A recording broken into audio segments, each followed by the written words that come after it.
All right, should we get started? Yeah, let's get started. Okay, Nate, could you tell us a little bit more about your background? Who are you and how you got involved in search or entrepreneurship through acquisition? Yeah, I'll try to keep, and if my voice isn't carrying to the back, let me know, but I can project it more. It's just not that great a voice to begin with. I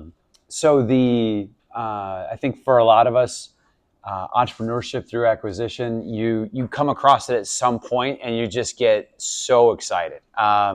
For me, my lens has always been through the lens of a portfolio manager or investor, and search funds as an asset class. It's a really great, for those of you who haven't looked at it, there's a really great study from Stanford that's out every other year talking about the returns in search funds.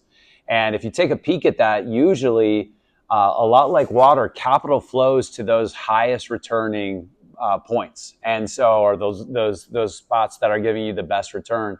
So it's really important to understand that at some point we are going to see institutional capital going into this space, very much because returns are in the 30s on that report. If you take a look at that report, you see IRRs in the 30s, and you see money on invested capital 3 to 4x. And then if you start to think about how do we go and approach that from an institutional investing standpoint, that's really where my thesis began. Just from a career standpoint, I'll give a little context there.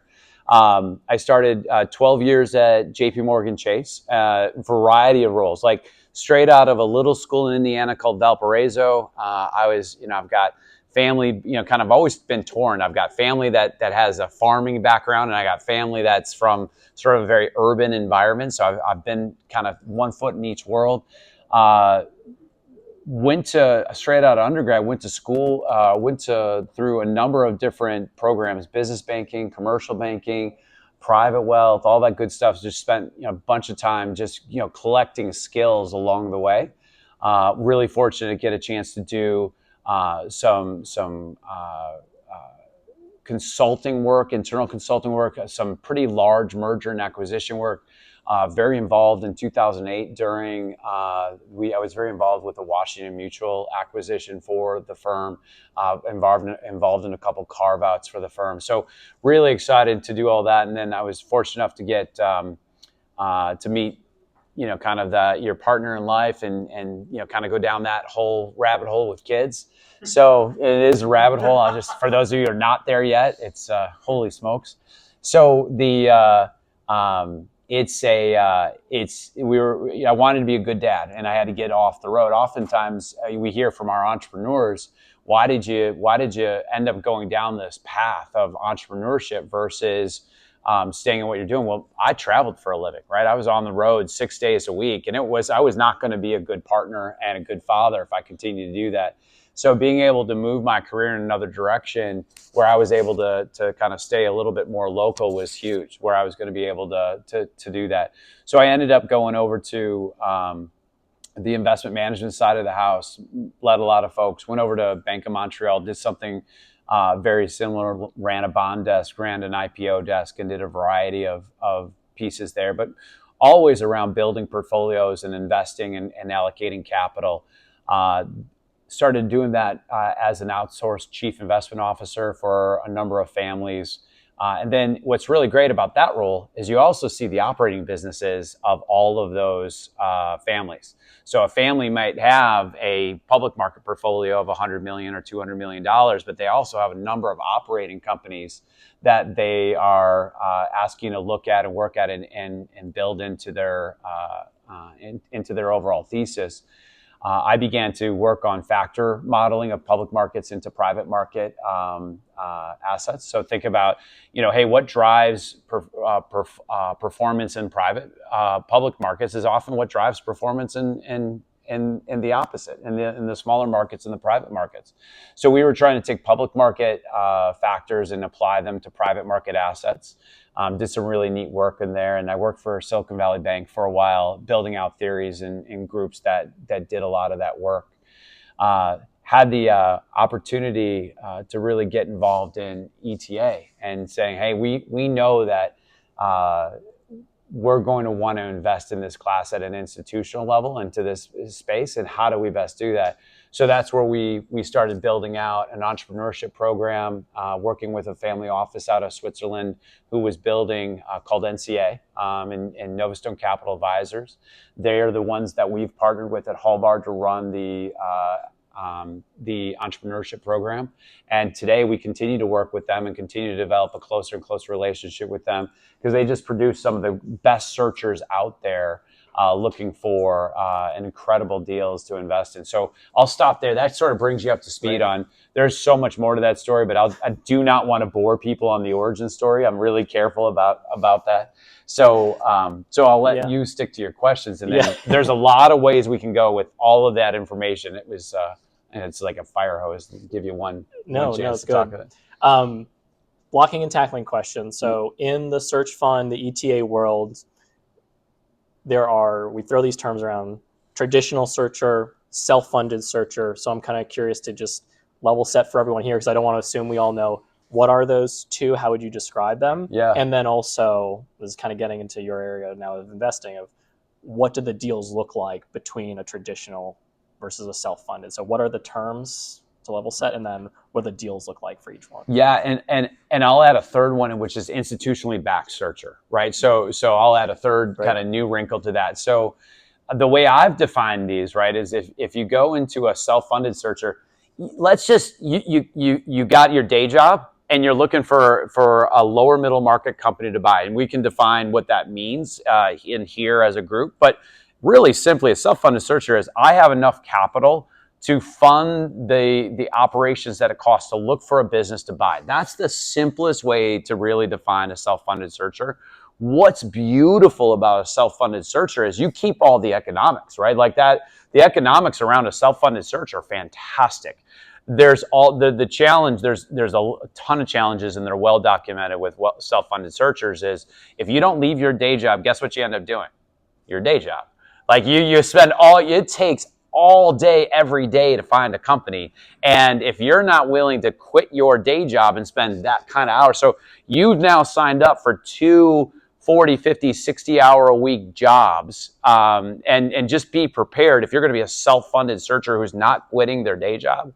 Holy smokes. Now, let's say you're fortunate enough to quit your day job, all right, and you got a little money saved up. You can blow through that really fast. And so a year can go by. You have to be prepared to go for 2 years, maybe 3, looking for a company to buy, depending on your thesis. So and then here's the other part is, because you're self-funded, you don't have an ecosystem of people around you. One of the beautiful parts, besides capital, that people bring in the traditional search fund space, is that you have all of these what I'll call advocates or champions out there saying how good this person is, how amazing they are. You have an incredible amount of champions in the traditional space. So let's move into the traditional space. So that's self-funded space, right? It's really simple.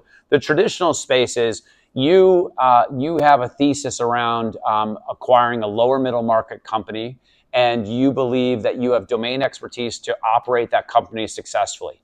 You then want to see if anybody else believes that you can do that. So you go out to a group of people and raise $100 or $200 or $300 or $400,000, and you go out to the marketplace and say, all right, now do you guys all trust me enough that I have a pretty good thesis around and value creation plan around buying and operating a company, and then are you willing to put your capital behind that? That's your first test. That's actually a really good test, is can you raise a little bit of capital from the folks that you know who believe in you and believe in your thesis? Because at the end of the day, this is a people business, right?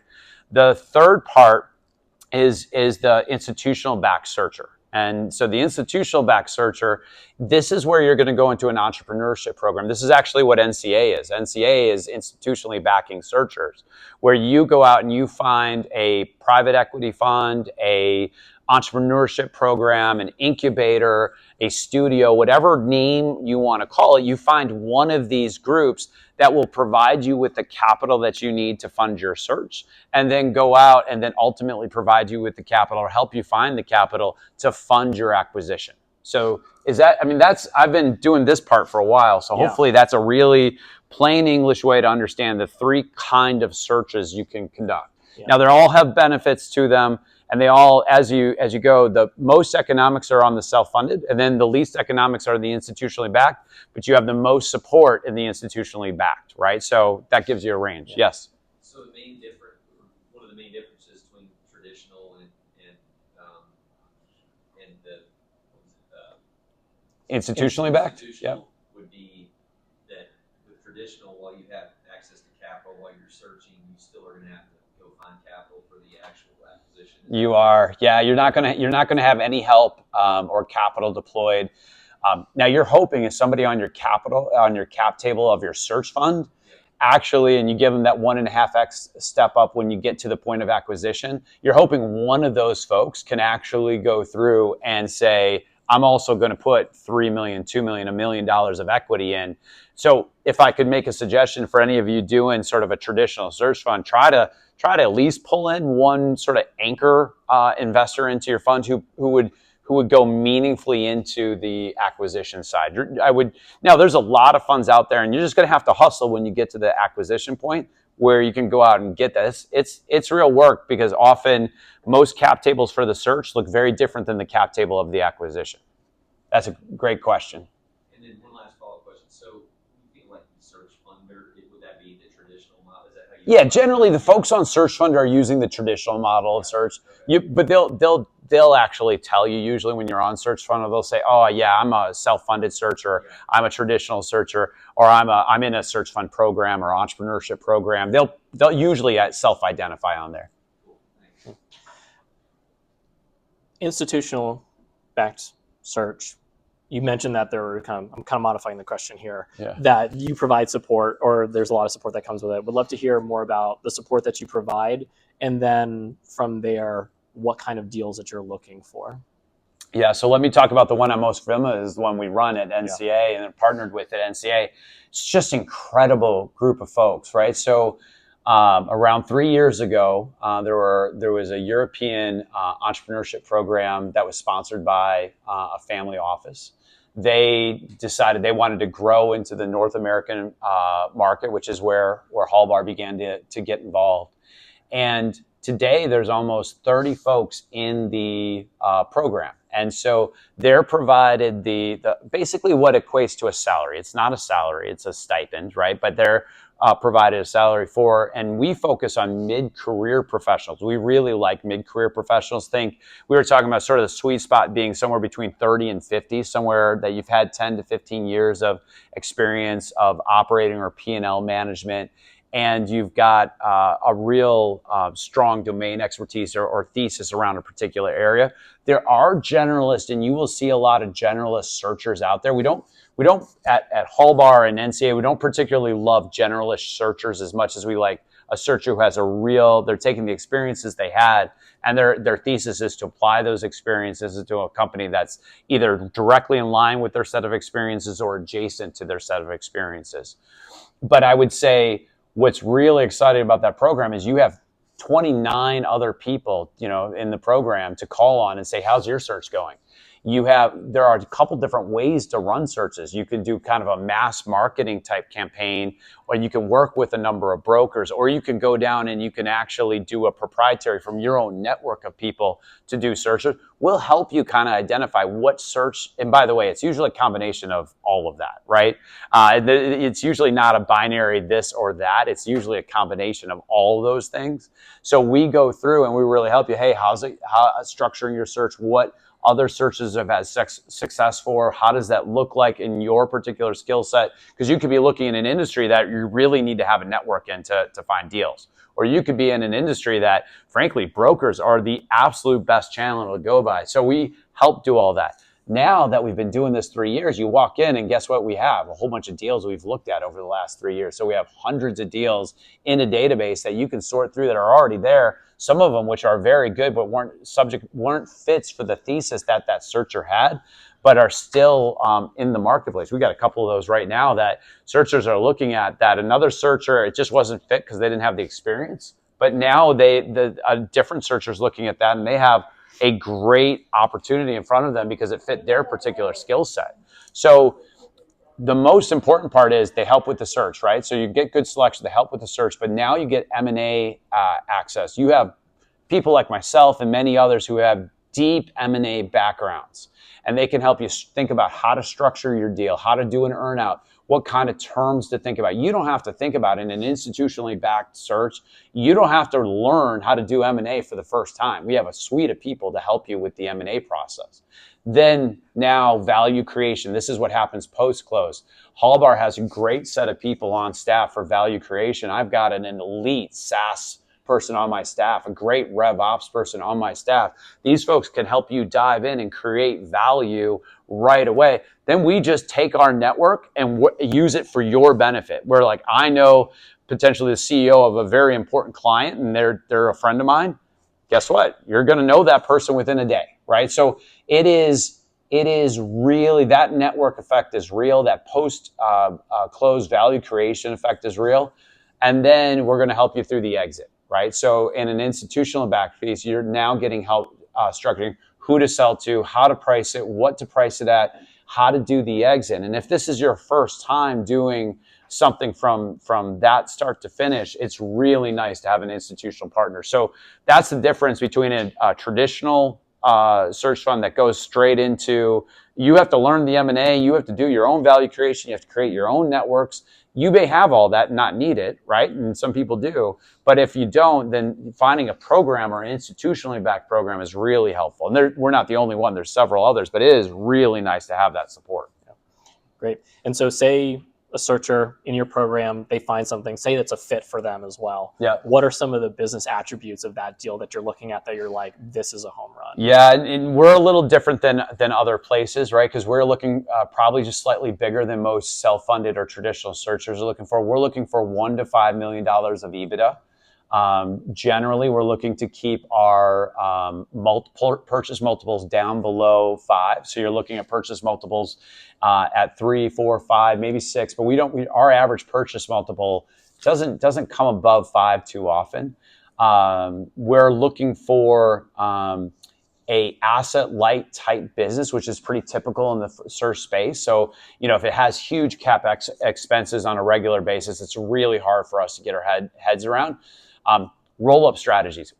I am not particularly fond of roll-up strategies. One bad company plus another bad company does not usually make a good one. I'm in love with bolt-on strategies. A really strong platform company and then you go out and find another company that is complementary to your business. Man, I love putting those pieces and attaching those pieces. But I make this differentiation for folks a lot because there are some really great roll-up strategies. And frankly, PE in itself has been built up very often by roll-up strategies. It's just important that each company in the roll-up is actually very, very strong. I do not like roll-ups that tend to think there's synergies between two poorly run companies. And I think a lot of the people in this room, or at least people I've met searching in Nashville, would probably better be described as self-funded searchers. So those attributes, 1 to 5 million EBITDA, under 5 turns for the purchase price, asset light, bolt-on strategy. I mean, is that just lift and shift to a self-funded searcher, like what they should be looking for too? Yeah, for a self-funded searcher, often you can go a little bit lower so $1 million of revenue, or maybe right about there. That's a really good number to shoot for. Can I put a cautionary tale for our self-funded searchers in the room? Really, you don't want to buy a small business. In personal opinion, you want to buy a lower middle market business. And the way I differentiate the two is a small business, you're doing it to make an income for yourself and you're operating, and think about a single dry cleaning shop, right? You go there every day, you put in the work with your team, you make a living, and you go home at night and you sleep well and you kiss your family. Great living. Love all of the folks who do that kind of work. That's not a real scalable type business.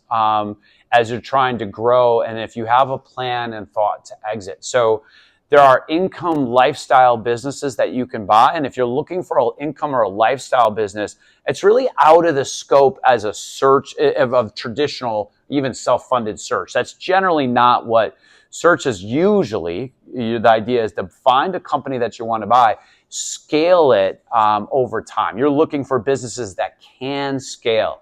So when you're writing your thesis or your business plan, right? The thesis and business plan, I call them investment theses. You would call it a business plan. It's the same thing.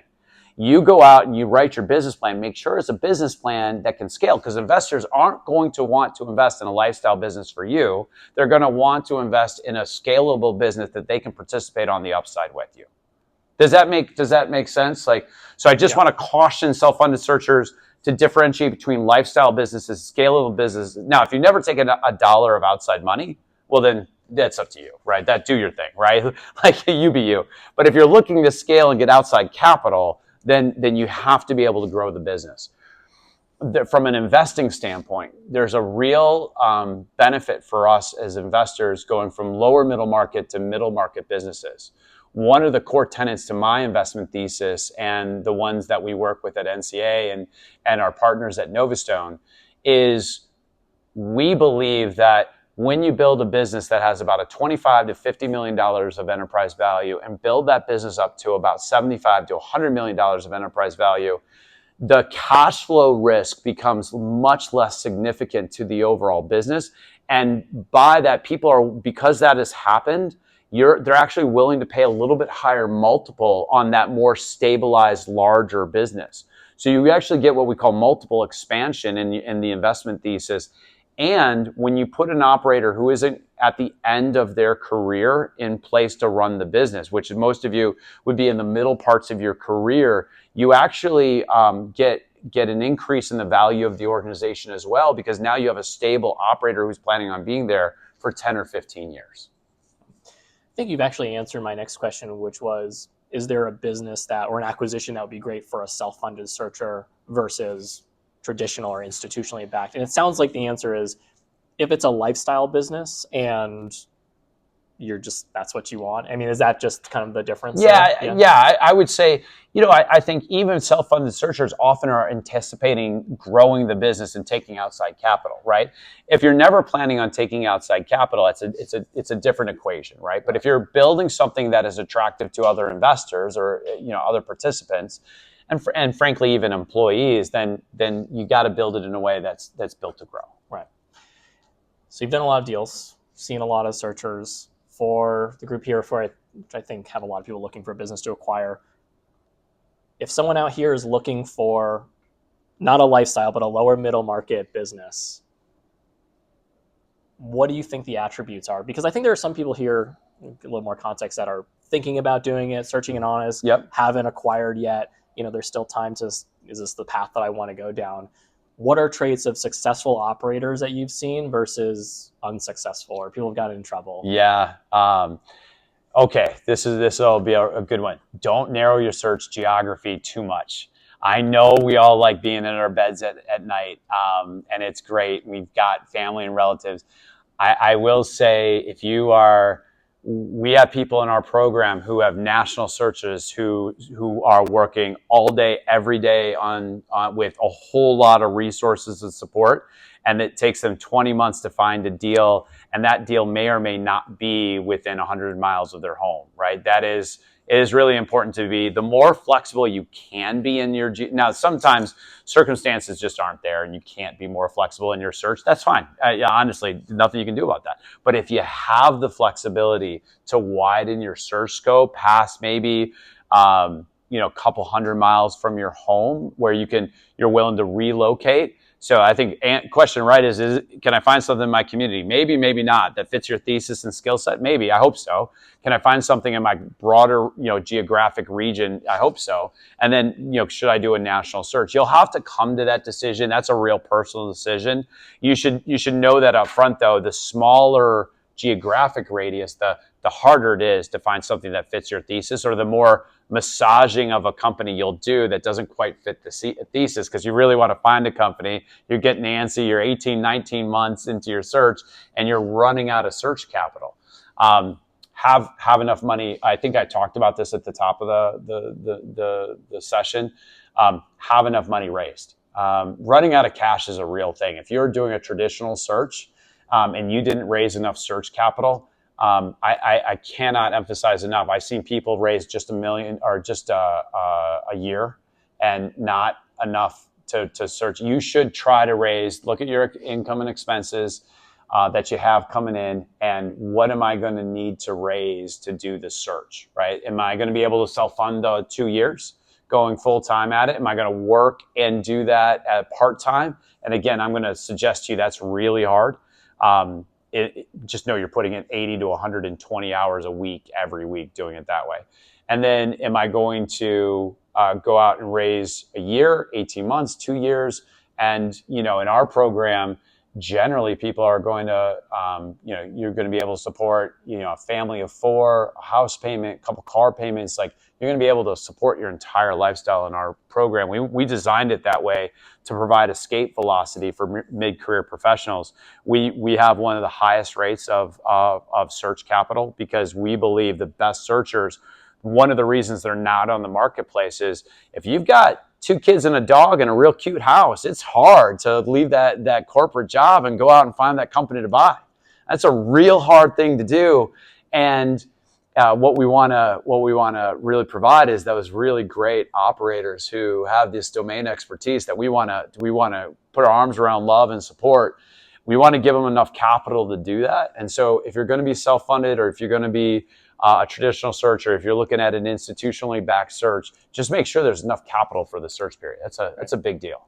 And one last question before kind of open it up to the audience to start thinking of your questions now. So that's on the search side. What about the operator side? Domain expertise is something that you've named. What other attributes have you seen successful operators embody? And I'm thinking that you could be a successful searcher, and then you've put enough money to like run the search, live off of it, like you've squared all that part away, but now you've taken on more capital. What are the attributes that you need so that now all of a sudden you don't have a huge PG note and now you don't know how to operate the company? Yeah. What are those attributes to be successful in that? First, try to avoid PG notes, personal guaranteed notes, if you can. Second, it is really not for the faint of heart, right? When you get the search phase, it is all about knocking on doors, raising capital, structuring a deal, right? Then you switch over, and it's about understanding the business processes, the value creation, understanding that your thesis about how to create and grow this company was written in pencil and probably needs to be erased 3 dozen times and rewritten. It is non-stop kind of heartbreaks. All of a sudden you bought a beautiful logistics company and your 3 of your trucks break down simultaneously and you have no idea where the capital is going to come for to fix that. You have those black swan events that happen in every single lower middle market company. And not the biggest challenge for lower middle market companies is operating capital. It is the reason most of them fail, right? Is that you have not structured your operating capital with enough reserves to make sure, because you're trying to grow, you're trying to meet investor expectations. And all of a sudden, you're not managing your capital or cash flow in a way to account for that black swan event. And that's, I would say that comes up again and again. We really teach this hard, is that if you can be thoughtful about your capital reserves and really be thoughtful about how you manage your cash, it is going to change your outcome significantly. The other part is reverse engineering. I would suggest maybe you want to start with the end in mind. Do you want to buy and hold this to the end of your career? Or is this a buy and a 3-year hold, a buy and a 5-year hold, a buy and a 7-year hold? What's your holding period? Why do you want to hold it that long? What's your thesis around holding it that long? And then if you want to exit, how would you exit? And who would be the strategic or financial person you want to exit it to? I would strongly suggest, as you're building your thesis and building your business plan, think about those things. That how do you want to do that? How do you want to exit the position at the end? Really important part of building your business plan. Great. Thanks, Nate. Yeah. Questions out here? Hey, I'm just curious, how do you, a lot of searchers, they're looking at businesses and, doing all things you said, but a lot of them get enticed by franchise opportunities. How does franchise fit into that? Is it attractive for the institutional, for the individual? Yeah, from an institutional standpoint, we would like you to be the franchisor. So if you are looking at a franchise business and you're the franchisor, we really like that. You will hear, there's great examples of investors, and they're really more investors rather than operators, of investors owning, 10, 20, 30, 50, kind of franchisees of top brands. I personally don't love that strategy. I think you don't have a ton of control. You don't have a ton of influence on the brand. I do think there are some synergies between franchise locations, but I think it's a really, if I could give you my personal opinion, I wouldn't invest in anybody, a searcher who was going out and pitched me a franchise roll-up strategy of 60 of those. Even though there are some really good and much smarter than me investors who do that business, it's not something I personally would be comfortable doing. Right. That's a great question. Yeah. So, I mean, right now, big trends, home services, HVAC, right? Obviously, those are big ones. Where do you see things in, let's say, 10 years? Like, what do you think will change? Will it stay the same? Yeah, the industries will change. The hot industries will change. They'll come in and out, because what happens is you're really looking for a fragmented industry that fits a lot of the criteria. Does it have an aging owner, right? Do they have an aging owner overall? That's be like number one. Is the person 70? That's a good thing, right? Like, all right, the person who owns it 70 and there's no succession plan. I mean, we've built our whole thesis on kind of capturing this, kind of baby boomer retirement macroeconomic tailwind. The other part is, is the company stable? We don't invest in turnarounds. We think turnarounds in the lower middle market, there's a very specialized skill set. So unless you've spent your career in turnarounds, I would argue there's going to be enough challenges right off the bat that trying to do a turnaround is really hard. So just be careful about turnarounds. I would say the industries that could be, that are going to continue to be asset light industries, fragmented industries, the industries that tend to need specialized labor. These are all places that I think will change. I mean, years ago, all these dental offices that were owned by individual dentists were really attractive to PE. And so what happened was a consolidation in the industry, and you started to see all this super fragmented industry with very specialized labor start to consolidate at a very fast pace. And all of a sudden, some of the large, which you'll see your strip shopping center dental practices started to emerge because they were just combining all of these smaller independent dental offices into this strategy. Then you saw it with financial services firms and wealth management firms. All of a sudden, you see all of these single shingle practitioners going out running these. It's a very fragmented industry, and all of a sudden there were these aggregators, and they're still aggregating this space today. And you will see all of this industry aggregating because it was consolidating very quickly. And then the next part, and you'll start to see this in your local area, you guys want one that's interesting, is CPA firms, right? CPA firms are very specialized. They don't trade at very high multiples today. You have to have a CPA to run them. So if you start to aggregate profitable CPA firms, it's the same scenario as it was for dental offices, as it was for the wealth management firms. CPA firms, you can buy them cheap. And then, by the way, the ancillary businesses off of CPA firms are fantastic, right? Like, holy smokes, you got business owners, you got people who need lending, you got people who need wealth management, you got all sorts of other services that can come off a CPA firm. So, but that's not, that's starting to, that trend just started, right? Like, talk about a trend that's not even out there broadly in the marketplace. That trend just started to launch. And in a year's time, you will see another fragmented industry that people will find very interesting, where it's specialized labor, asset light, good revenues, and it's ripe for consolidation. Yeah, it's a great point. Yeah, so we didn't mention this in your note, but John makes a really good point. Project revenue versus recurring revenue. Obviously, as you go through your due diligence process, you will understand the revenue mix inside and out.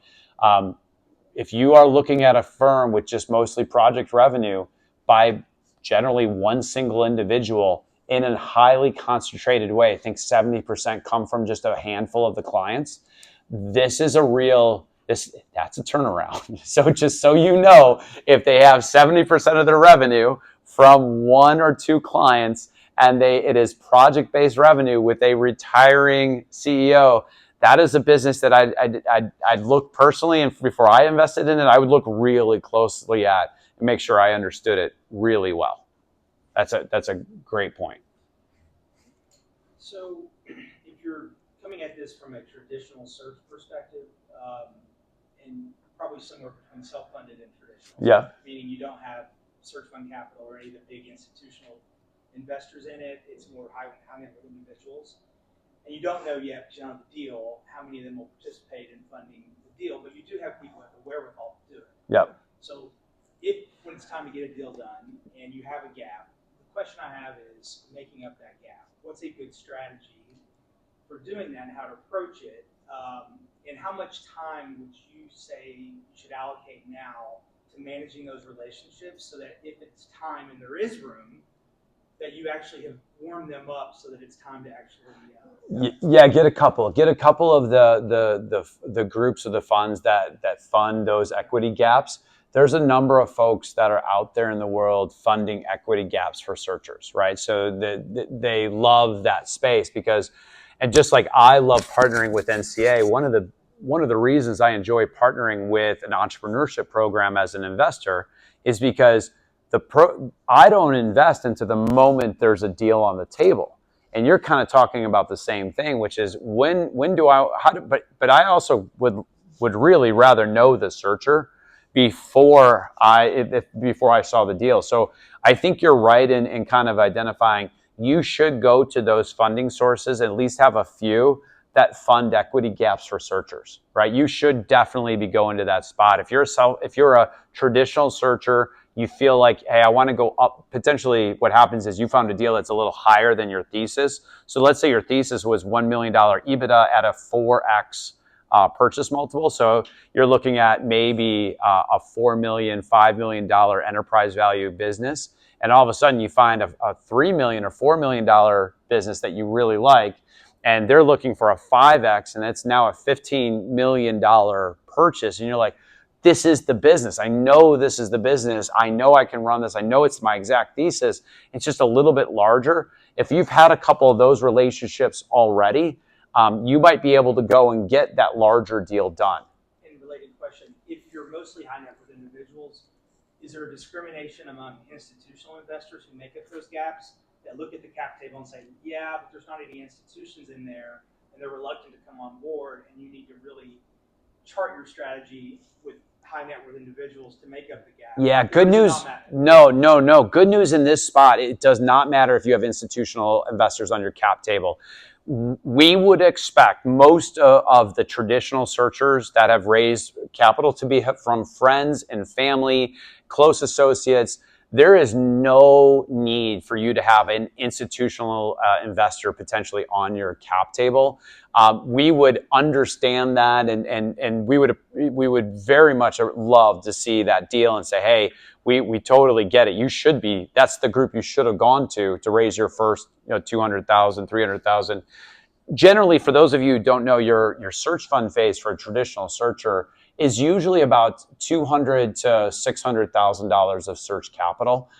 Depending on where you're at your career and your lifestyle, you could potentially raise more than that. Or if you're kind of doing a hybrid approach of self-funded to traditional, where you're going to put in some of your own capital, plus you're going to go out and raise, you may not need as much.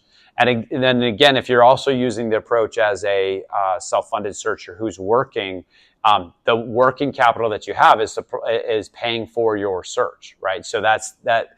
I got to caution you on that approach. I know I'm teasing you a little bit. It is the hardest path to find a deal, is to do the I'm going to work and be a self-funded searcher.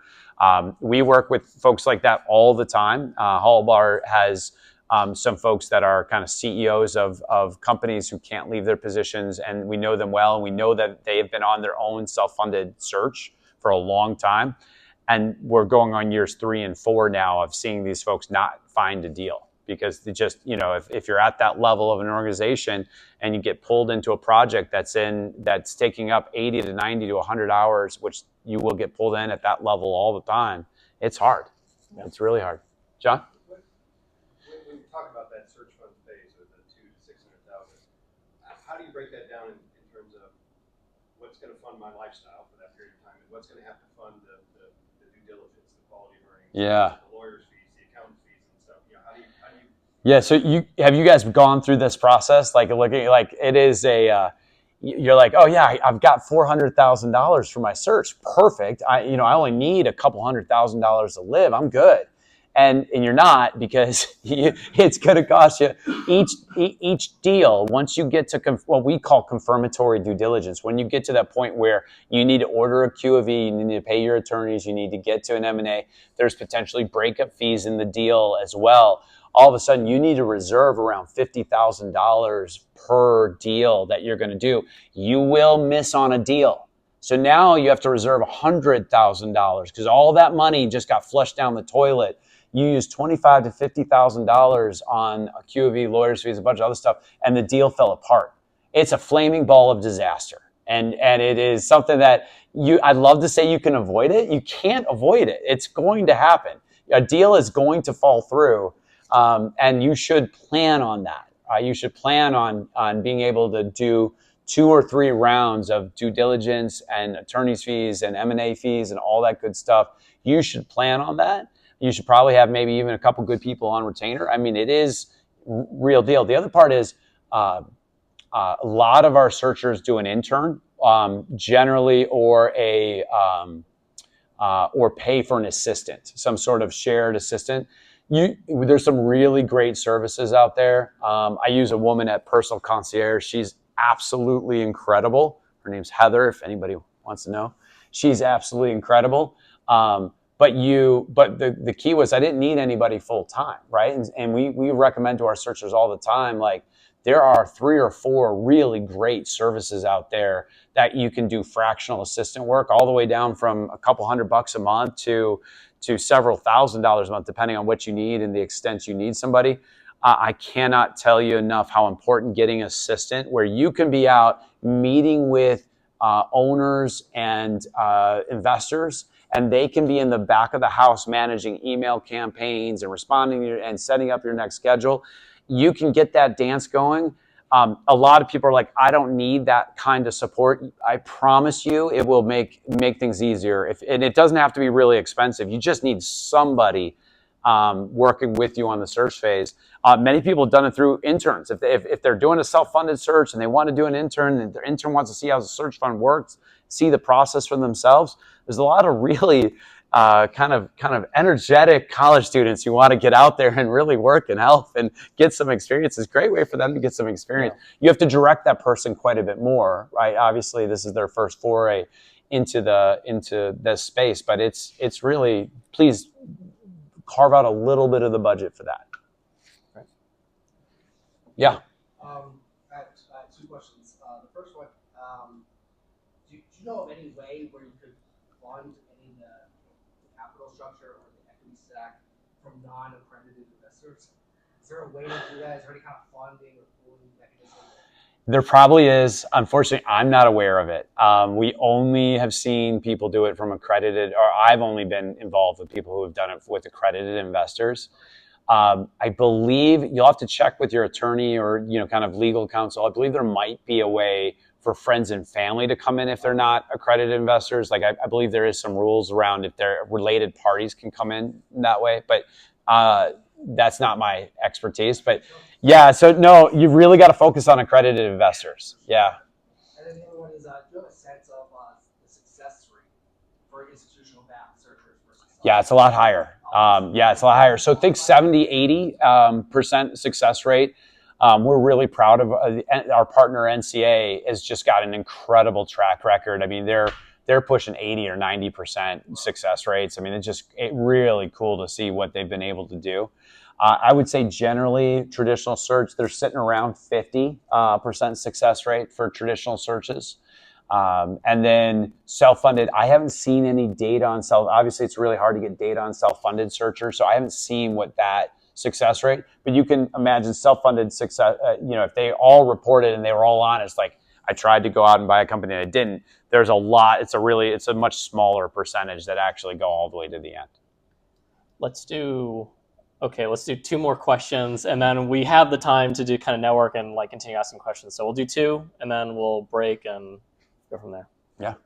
Just back to that success rate, is that actually purchasing the company, or is that exiting at a certain multiple that you put on your thesis? No, that's purchase. Yeah, so the success is usually purchase, but the cool thing is I would love to see the data on, all right, now your thesis said you were going to exit in 5 years. Did you or did you not get there? The Stanford report does a pretty good job of actually sharing with you how long it took their searchers. I think it's an N of like 211-ish, right in there. And so, it's a really nice sample size of searchers going back 10 years, 15 years, and how long it took to start to get to some of those exits where they're actually selling the business the second time after the purchase. And actually on that data in this, because they also do a median and they kind of exclude outliers, and the big outlier that skewed a lot of the data was actually Asturian here in Nashville, which was a search acquired company. Right. Yeah. We're going to do Matt and then we'll break. Matt? Okay. Yeah. So it seems to me, I'm an SBA lender, so it seems like it's gotten really popular to buy business. And I'm just curious, is that what you're seeing as well? Like over the last few years, have you seen a lot more demand or a lot more applicants? Yeah, it's a big part of why HalBar started to build out this institutional investing. All the MBA programs across the country, really Harvard and Stanford can argue about who really came up with the idea all they want. At this point, every MBA program is teaching ETA. And so what that has done is 20 years ago when this really became a thing, Harvard and MBA students couldn't all go into investment banking or consulting. So this was a way to get really talented MBA students out into other industries, other places, and prepare them for running those type of businesses. When you think about it, it's always about solving problems. One of the problems, that they were having was there wasn't a lot of knowledge base around ETA. Today, there's several famous ETA conferences. Northwestern and Booth run, Kellogg and Booth run a really famous ETA conference. There's a couple out east. It is almost every MBA program does it. And now there's groups like mine and NCA and others who have said, hey, you don't have to go. The startup community and venture community isn't the only way to grow our economy. We can actually innovate. And I'm part of the innovation economy. I believe in venture to my core. But what I also believe is that that's not mutually exclusive from taking Main Street companies, growing Main Street companies, and actually innovating inside of Main Street companies. I don't believe those two, all the good ideas are in the Bay Area. I just don't believe that. So I believe that this is a wonderful way to get talented operators who also have the ability to innovate and grow in really thoughtful ways. So that's a really good question. Appreciate the. How many people apply to your program and how many you actually take? We have 3,000 people. It's a sad number, right? We have 3,000 people apply to the program every year. We can only take around 10. So it is we hope that we can continue to grow what ETA is and search is and how to in this space. And frankly, continue to grow what we do, because we actually we'd like to blow this thing up. We'd like to take way more than 10. I'll tell you that much. And then the last question, Nate, is if people want to reach out to you, follow you, what should they do? And is there anything with HalBar, anything else that you're doing that you want to plug to this audience? Yeah, I'm on YouTube. Just like and subscribe. Hit that smash button. I just always wanted to say that. No, I'm on LinkedIn. If you want to grab me there. But npw@halbar.io is my direct email. Just email me. I will take anyone's questions. I will take meaningful time out of my day to talk about search. It is obviously this is something I couldn't be more passionate about. Feel free just to hit me up and directly, or kind of follow me on LinkedIn or whatever. It's fine. Yeah. Thank you. Yeah. Nate, thank you so much. Nate Wasson, everyone. Thanks.